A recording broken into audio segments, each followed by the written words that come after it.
Fabrizio Politi, quali sono gli elementi chiave per creare un business di successo? Elementi chiave per costruire il business di successo io ritengo che si possano racchiudere in uno, nella bellezza. I business che sono in grado di superare le crisi mondiali, le crisi personali, le crisi di un'azienda, le crisi di un imprenditore o le crisi globali come quella che stiamo vedendo e assumendo, sono quelle che si basano sul creare bellezza.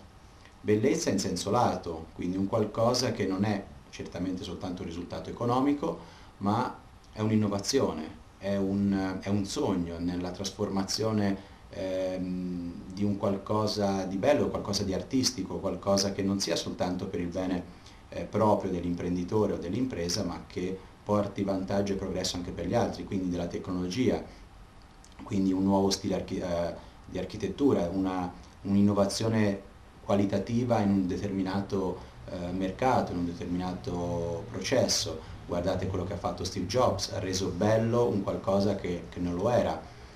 Guardate anche come la tecnologia moderna ci consente di creare anche dei grattacieli molto belli nell'arco di una settimana.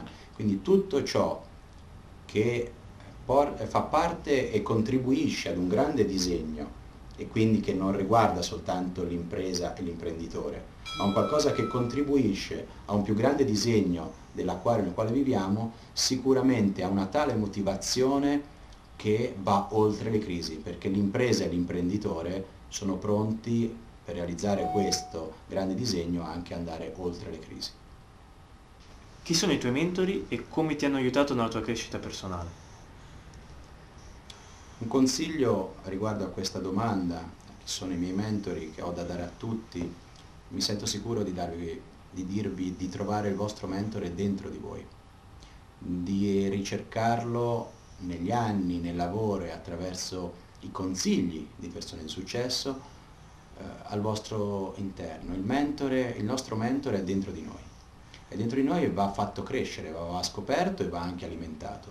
Lo si alimenta studiando fin da giovani e poi studiando anche la vita di persone di successo, persone che hanno già percorso la vita che noi vorremmo fare, che desideriamo, che sogniamo, che non sarà mai uguale, ma che sicuramente potranno insegnarci qualcosa di molto utile per noi. Ma consiglio di non appiattirsi mai su nessun persona o personaggio capace o meno di appiattirsi sulla vita di qualcun altro. Il mentore migliore è quello che è dentro di noi. Gli altri sono persone di successo che ti danno delle indicazioni, che ti danno consigli molto preziosi che consentono di far crescere il mentore dentro di te. Quindi crescilo, allevalo e fallo crescere e nutrilo con questi consigli. Che consiglio daresti a dei giovani che vedono in te un modello da seguire e che stanno crescendo con la consapevolezza di dover affrontare un futuro molto difficile a causa della crisi globale e i suoi futuri effetti? Ai giovani ho un grande consiglio da dare. Non appiattitevi sugli insegnamenti degli altri, non abbiate dei modelli così forti dentro di voi appiattiti sulla vita di altri, perché voi giovani state affrontando un'epoca che mai nessuno prima ha affrontato, un'epoca talmente particolare che mai nessuno nella storia ha affrontato, l'epoca della vita digitale, l'epoca dove le autostrade digitali hanno accelerato talmente i processi che mai nessuno potrà prepararvi a questi anni, ai prossimi decenni. Questi sono i primi esperimenti. Vedete che come è arrivata la tecnologia, subito il mondo della finanza e anche quello dell'informatica si è arricchita, ha scoperto che poteva arricchirsi velocemente. Le autostrade digitali hanno creato le transazioni digitali. Un tempo per fare una transazione commerciale dovevi prendere della carta moneta, uscire di casa, andare il sabato se non pioveva, comprare un qualcosa in un negozio, lasciare la moneta là e il lunedì mattina il negoziante lo andava a portare in banca. Oggi, in qualunque istante, anche mentre stiamo parlando, in tutto il mondo, giorno o notte che sia, c'è chi fa transazioni digitali. L'informatica è stata sfruttata immediatamente per creare delle grandi e rapide ricchezze, ma oggi stiamo affrontando i primi errori, le prime cadute, sono i primi test.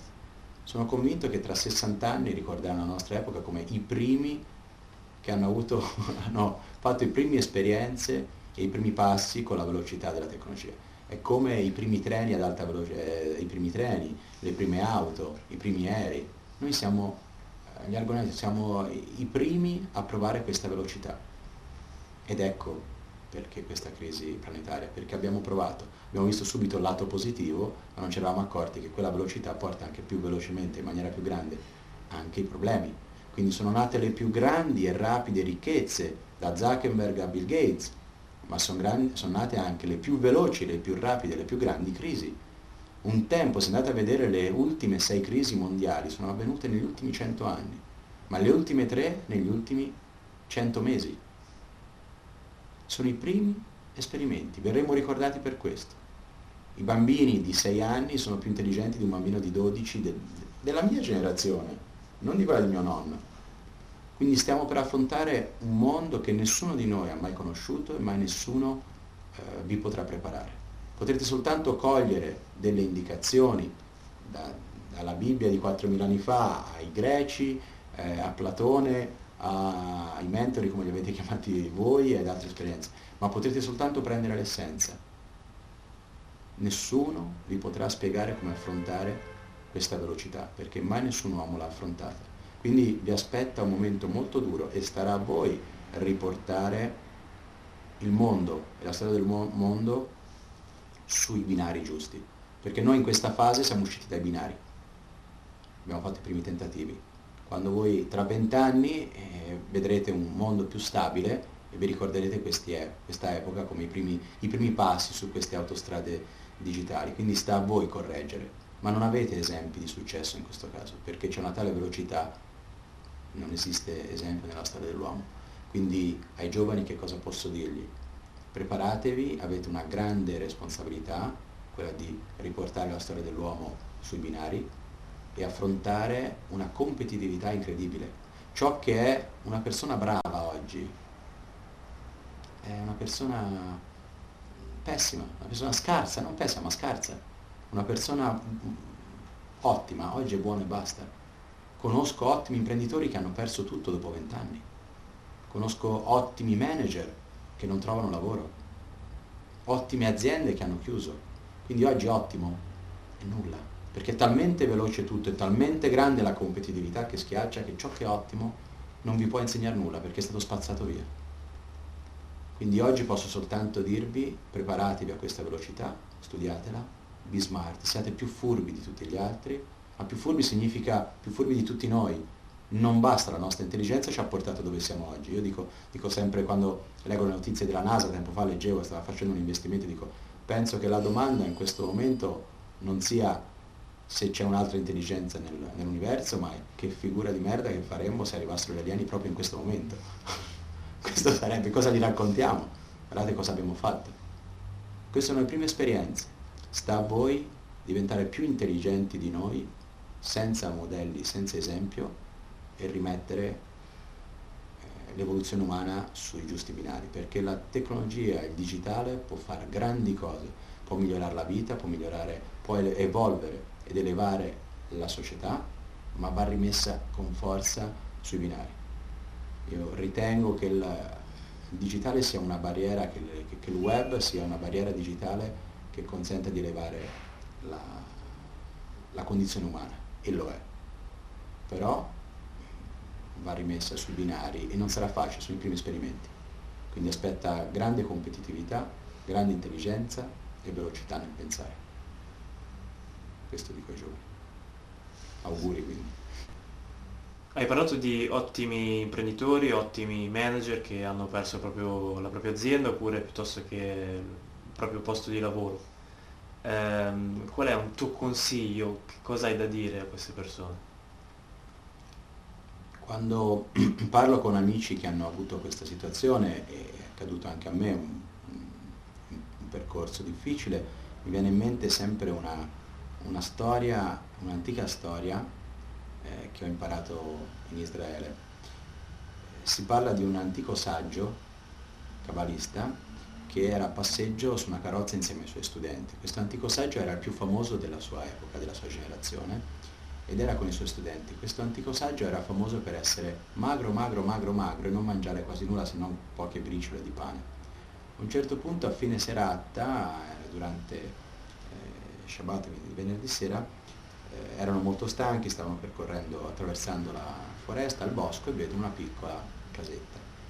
Bussano alla casetta e l'uomo che viveva con la donna, due contadini poveri, riconoscono immediatamente il vecchio saggio, che anche se all'epoca erano molti secoli fa, era comunque talmente famoso che lo riconobbero subito.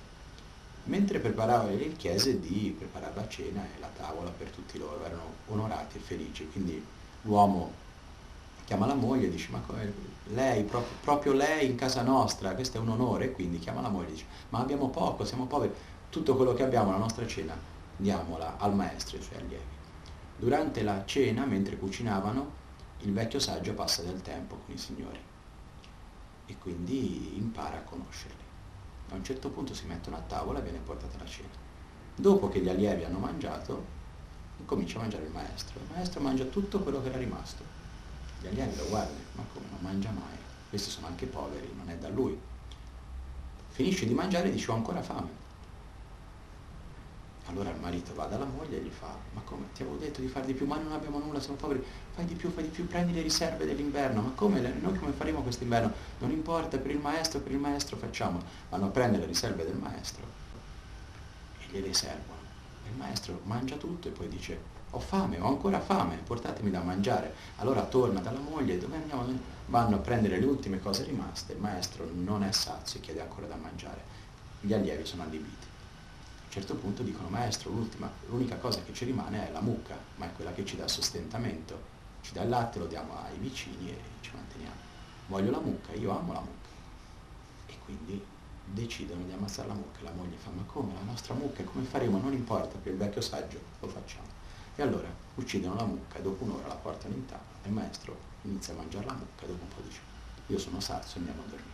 Gli allievi allibiti il giorno dopo si rimettono in viaggio e gli allievi neanche conferiscono parola col maestro, perché sono tutti allibiti e senza parole per l'atteggiamento e il comportamento per loro poco saggio ecco, verso quei poveri ospiti che avevano. Dopo 2 anni, durante un altro viaggio, il maestro con gli allievi incrociano una carrozza d'oro. Da questa carrozza d'oro escono fuori 2 contadini: salve maestro, grazie, grazie, e si incrociano. E gli allievi guardano il maestro e dicono: ma che è successo? Il maestro gli dice: ho conosciuto quegli uomini, ho capito che erano ottime persone e avevano grandi qualità e un grande potere dentro di loro, ma dovevano perdere la mucca per capirla. Questo è l'insegnamento. Se qualcuno vi uccide la mucca, c'è qualcosa di più grande che vi aspetta. Quindi, anzi, a volte vi do un consiglio: uccidete voi la mucca, che c'è un disegno più grande che vi aspetta. Okay? Perfetto.